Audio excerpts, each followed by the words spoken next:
नमस्कार, मैं शिवानी रतूड़ी लाइव में आपका स्वागत करती हूँ। बिहार में शराबबंदी एक बार फिर राजनीतिक और प्रशासनिक चर्चा का केंद्र बनी हुई है। इस बीच मुख्यमंत्री नीतीश कुमार की सरकार ने इस मुद्दे पर बड़ा बयान देकर साफ कर दिया कि राज्य में लागू शराबबंदी कानून में किसी तरह का बदलाव नहीं होने वाला।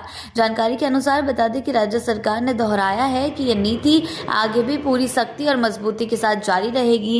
राज्य के ऊर्जा मंत्री विजेंद्र प्रसाद यादव ने कहा कि कुछ अफवाहों के बीच सरकार की नीति को लेकर गलतफहमियां फैल रही थी, लेकिन साफ कर दिया गया है कि शराबबंदी कानून पूरी तरह लागू रहेगा।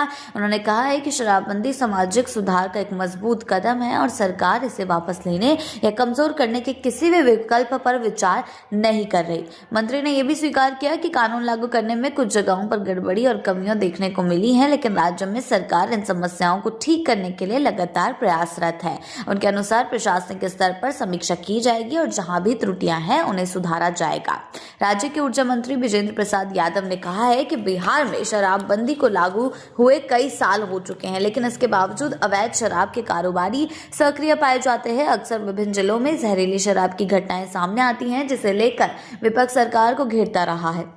मंत्री ने कहा है कि इन चुनौतियों को स्वीकार करते हुए ही सरकार कानून को और प्रभावी तरीके से लागू करने के उद्देश्य से काम कर रही है। उन्होंने कहा है कि शराबबंदी सिर्फ कानून नहीं बल्कि सामाजिक आंदोलन है, जिसमें जनता की भागीदारी और जागरूकता भी उतनी ही जरूरी है। सरकार का लक्ष्य शराब के दुष्प्रभावों से समाज को पूरी तरह मुक्त कराना है।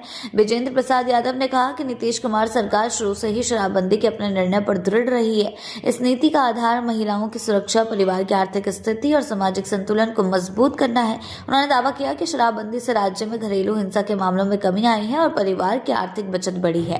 सरकार अब शराबबंदी कानून के बेहतर क्रियान्वयन के लिए नए कदम उठा सकती है। इसमें पुलिस और उत्पाद विभाग की जिम्मेदारियों को और सख्त करना, निगरानी तंत्र मजबूत बनाना, गांव स्तर पर चौकसी समितियों को सक्रिय करना और अवैध शराब को लेकर जीरो टॉलरेंस नीति अपनाना शामिल है। सरकार का साफ कहना है कि कानून के लागू होने में जो भी बाधाएं हैं उन्हें दूर कर शराबबंदी को और प्रभावी बनाया जाएगा। ये साफ संकेत है कि बिहार में शराबबंदी न केवल जारी रहेगी बल्कि और कड़े रूप में लागू होगी। यानी कि साफ और सीधे तौर पर आपको बता दें तो शराबबंदी जिस तरीके से लागू करने की बात की जा रही है, नीतीश सरकार का साफ कहना है कि पूरे बिहार में इसको लागू किया जाएगा। और एक बार फिर ये परिवारों के लिए है, ये परिवारों की सुरक्षा के लिए है, लोगों के पैसों की बचत के लिए है, क्योंकि माहौल खराब करके इस तरह का गुणगान गाना, इस तरह से चीजों को खराब करना ये सही नहीं है। और शराबबंदी लागू होने से कई तरीके के फायदे जो है, सरकार का साफ कहना है कि कानून के लागू होने में जो भी बाधाएं आएंगी उन्हें दूर करके शराबबंदी को फिर से प्रभावी बनाया जाएगा, ताकि कोई भी इस कदर शराबबंदी के खिलाफ उठकर बोल ना सके। ऐसी ही अपडेट्स के लिए जुड़े रहे हैं लाइव के साथ ही चैनल को सब्सक्राइब करना ना भूलें और हमारी फेसबुक और वेबसाइट के साथ भी जरूर जुड़ें।